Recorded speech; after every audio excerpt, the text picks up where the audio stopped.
Pernah kebayang nggak sih gimana rasanya kehilangan uang yang jumlahnya luar biasa besar di pasar saham? Gimana kalau kerugian terbesar itu justru jadi pelajaran paling berharga seumur hidup? Nah, di sini kita bakal kupas tuntas kisah nyata seorang investor yang berhasil mengubah kerugian fantastis jadi sebuah kemenangan. Ini adalah pelajaran tentang mental baja yang mungkin banget bisa mengubah cara Anda melihat investasi selamanya. Oke, coba deh lihat angka ini. 400 miliar rupiah. Ini bukan untung loh, tapi potensi kerugian yang dihadapi investor Henry Hakim. Jadi ini adalah kerugian di atas kertas. Artinya nilai portofolionya anjlok segitu gedenya. Angka yang cukup bikin siapapun panik dan menyerah. Tapi pertanyaannya, apakah ini akhir dari segalanya? Wajar banget kan kalau reaksi pertama kita pas lihat portofolio merah menyala itu panik. Tapi ternyata di persimpangan ini ada dua jalan. Apa sih yang ngebedain investor yang hancur lebur karena panik dengan mereka yang justru ngelihat peluang emas di tengah kehancuran? Yuk kita bedah sama-sama. Oke, pertama-tama, kok bisa sih seseorang rugi segede ini? Kita harus lusuri dulu gimana ceritanya semua ini bisa terjadi. Kerugian raksasa ini tuh nggak terjadi dalam satu malam, ini efek domino. Jadi ceritanya gini, awalnya di bulan Januari ada berita gede yang bikin beberapa saham anjlok. Nah, kejatuhan ini memicu yang namanya margin call. Gampangnya ini tuh kayak telepon dari sekuritas yang bilang, jaminan kamu nilainya turun, kamu harus jual aset lain sekarang juga buat nutupin.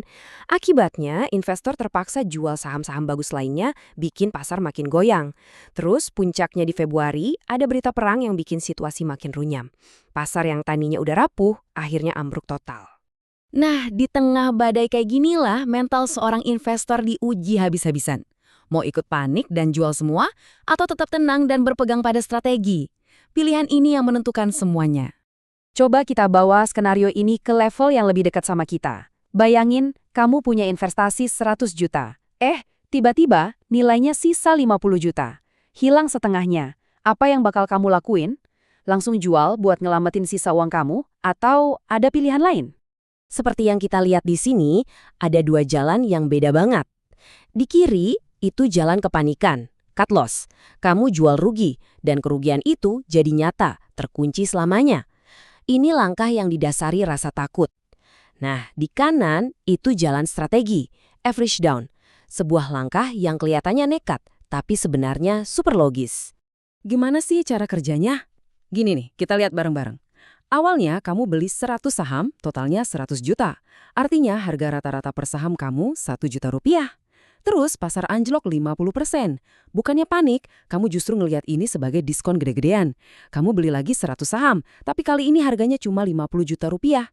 Dan lihat hasilnya, sekarang kamu punya 200 saham, tapi harga rata-rata belinya turun drastis jadi 750 ribu rupiah. Artinya apa?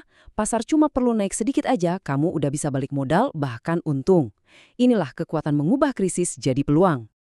Tentu aja, buat berani beli pas semua orang lagi jualan, modal doang nggak cukup. Kamu butuh sesuatu yang jauh lebih langka. Dan itu adalah pola pikir seorang juara. Kuncinya ada di kutipan dari Henry Hakim ini. Investasi itu seperti bisnis. Pas kamu beli saham, kamu itu bukan lagi nebak-nebak harga. Kamu itu lagi beli sebagian kecil dari sebuah perusahaan. Nah, cara pandang ini mengubah segalanya. Dan ini bukan omong kosong loh. Lihat aja data ini. Baik di dunia bisnis maupun investasi, yang benar-benar sukses itu cuma sedikit, kurang dari 10%. Ini bukan kebetulan. Ini bukti kalau buat sukses di keduanya, kamu butuh mentalitas yang sama. Mentalitas seorang pejuang yang gak gampang nyerah. Jadi apa sih yang benar-benar bikin beda? Bukan seberapa banyak uang yang kamu punya, bukan juga seberapa jago analisis teknikalmu. Pembeda sesungguhnya adalah kekuatan mental, kemampuan buat tetap dingin waktu semua orang panik. Nah, itulah aset kamu yang paling berharga. Filosofi ini nih yang mengubah cara kita melihat kegagalan. Seperti kutipan ini, tidak ada menang atau kalah, adanya menang atau belajar. Setiap kerugian bukan lagi akhir dari dunia. Tapi ibaratnya biaya kuliah buat jadi investor yang lebih pintar dan lebih kuat. Nah, sekarang kita masuk ke rahasia yang sering banget dipakai oleh orang-orang super kaya buat jadi makin kaya lagi. Sebuah strategi yang kedengarannya rumit, tapi konsepnya sebenarnya sederhana. Konsep ini namanya leverage. Gampangnya gini, ini adalah seni menggunakan uang orang lain, dalam hal ini pinjaman, untuk melipat gandakan potensi keuntungan kita. Ini adalah cara bikin aset kita kerja 2 kali lebih keras. Gini alurnya. Pertama, kamu kumpulin portofolio saham yang solid dan bernilai.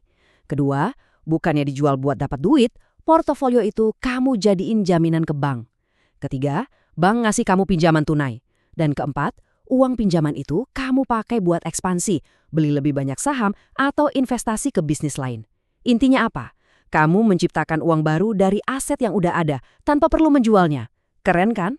Dan ini bukan cuma teori. Henry Hakim sendiri bilang, tanpa leverage, saya mungkin tidak akan sebesar ini.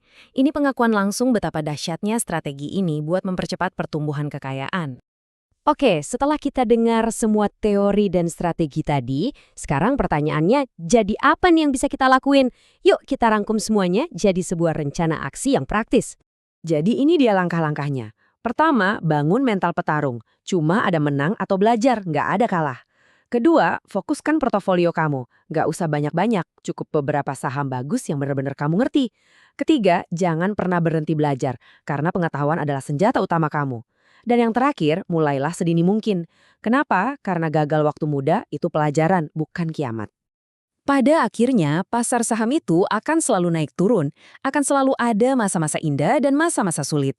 Pertanyaan yang sebenarnya bukan pasar mau kemana, tapi kamu mau gimana? Apakah pola pikir kamu akan jadi aset terbesar yang membawa kamu ke puncak, atau justru jadi beban terbesar yang menahan kamu? Jawabannya ada di dalam diri kamu sendiri.